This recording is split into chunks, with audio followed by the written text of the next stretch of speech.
Alright, a wise man once made a really cool remark. He said that the importance is not upon the individual, rather it is upon his duty to his family. And that was stated by Confucius. Today, for my cultural artifact speech, I wanted to talk about family. And I brought a flag, pretty simple one, yellow, and had 3 red stripes. Pretty basic, the flag of Vietnam. And I will explain to you guys the brief history about this flag, and I will tell you guys how I associate with this particular flag. This flag was made in 1944, and this was during the time of the Civil War back in Vietnam, and it was a country divided into 2, the North and the South. And because of that, there was no morales going on, and the emperor at the time felt that he needed a reason, a way to boost up his people morales. So he made this flag. Pretty simple. He believed that there should be red in this particular flag because he wanted to show the people, the blood of his people. And there's particularly 3 stripes to show the 3 regions of the place. There's the North, the Central, and the South. And this flag is predominantly yellow to show the skin color of his people.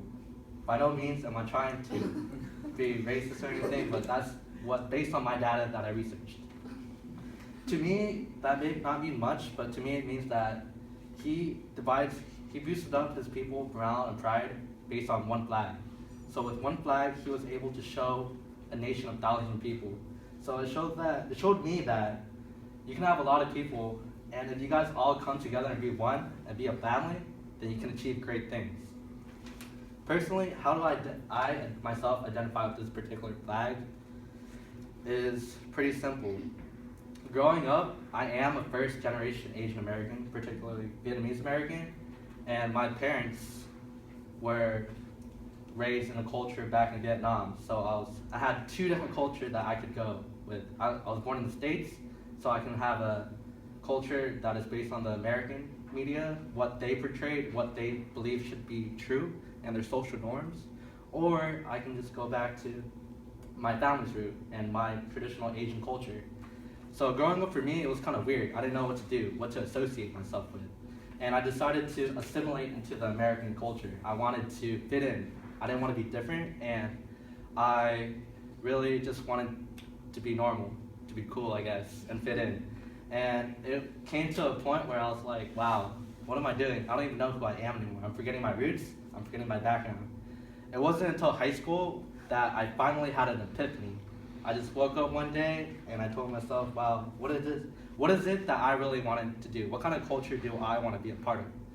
And because of that, coincidentally, it was also during the time of Chinese New Year's, so there was a lot of pride going on where I live. And I saw this particular flag just out of the blues.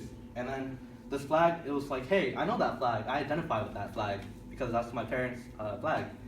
And because of that, I decided just to do some research, find out what this flag actually meant. And as you guys heard earlier, I told you guys what this flag represents. And to me, I saw a sign of family. So, and this all happened on the same day. So I was like, wow, this is fate. This is destiny. This happened for a reason. So because of that, it showed that, hey, it's true.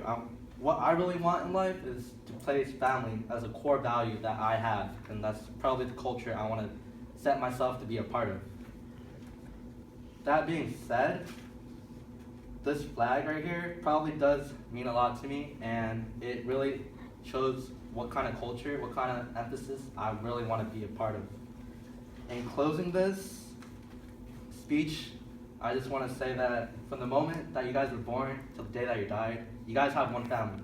Whether they're great, bad, or particularly unorthodox, you guys can just keep moving on to stay positive and optimistic and find a way out, such as baseball right here. And just live and enjoy the ride. Thank you.